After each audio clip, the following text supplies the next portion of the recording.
Molecular orbital theory. It was given by Hund and Millikan. According to it, during formation of molecule, atoms as well as their electron will lose their identity because of sharing both the electron. The nucleus of both the atom associate. Similarly, during bond formation of atomic orbital will overlap each other to form molecular orbitals. So atoms or their atomic orbital will lose their energy. क्या होता है, जो molecular orbital theory हमारी वो हुंड और Millikan ने दी थी. ये क्या कहते हैं अपनी इस थ्योरी में, ये कहते हैं कि जब भी कोई भी मॉलिक्यूल का फॉर्मेशन होता है तो उसमें जो भी पार्टिसिपेटिंग एटम्स होते हैं और उनके इलेक्ट्रॉन्स जो होते हैं वो अपनी आइडेंटिटी लूज़ कर देते हैं. क्यों लूज़ कर देते हैं? क्योंकि जब कोई भी मॉलिक्यूल का फॉर्मेशन होता है तो उस फॉर्मेशन में जब एटम्स ओवरलैप करते हैं तो एटम्स के न्यूक्लियस एक दूसरे के साथ एसोशिएट हो जाते हैं. इसी तरह क्या होता है, जब बॉन्ड फॉर्मेशन होती है तो एटमिक ऑर्बिटल एक दूसरे को ओवरलैप करते हैं और मॉलिक्यूलर ऑर्बिटल बना लेते हैं. तो एटमिक ऑर्बिटल नहीं रह जाता, वो फिर मॉलिक्यूलर ऑर्बिटल बन जाता है. अब एक चीज़ है कि अगर जो हमारा और मॉलिक्यूलर ऑर्बिटल है, हमें पता है दो तरह की फोर्सेस होती हैं. एक अट्रैक्टिव फोर्स होती है और एक रिपल्सिव फोर्स होती है.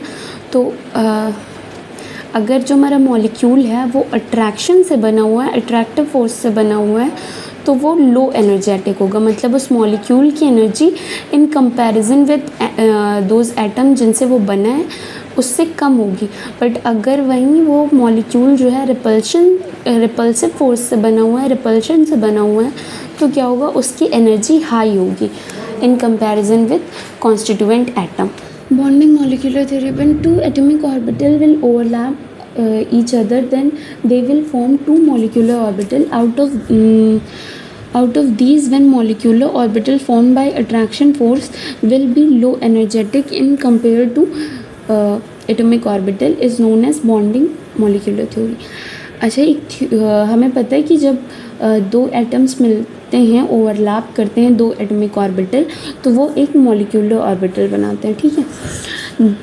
अब अगर ये मॉलिक्यूलर ऑर्बिटल जो है वो अट्रैक्शन से बना हुआ है तो उसकी एनर्जी कम होगी, मतलब वो लो एनर्जेटिक होगा अगर हम उसे कंपेयर करें किससे, हमारे एटमिक ऑर्बिटल से.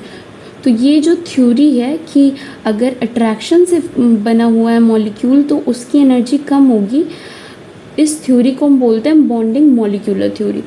ठीक है. अब इसी के पर्सपेक्टिव में एक और थ्योरी है एंटी बॉन्डिंग मॉलिक्यूलर थ्योरी. तो से उसका बस अपोजिट कर देना है, जो चीज़ें उसमें थी उसका जस्ट अपोजिट है.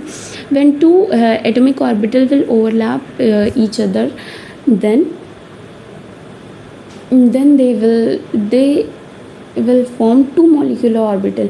Out of these, when molecular orbitals formed by repulsion will be high energetic in compared to atomic orbital. It is known as anti bonding theory.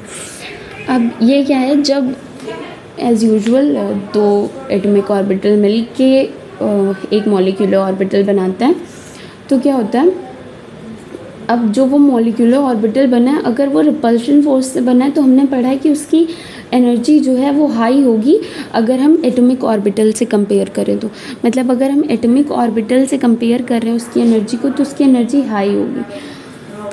तो इस थ्योरी को हम बोलते हैं एंटी बॉन्डिंग थ्योरी. ठीक है. तो डिफरेंस ये हो गया कि बॉन्डिंग थ्योरी जो हमारी होती है वो अट्रैक्शन से बनती है और एंटी बॉन्डिंग थ्योरी जो है उसमें हम रिपल्सिव फोर्स को पढ़ते हैं.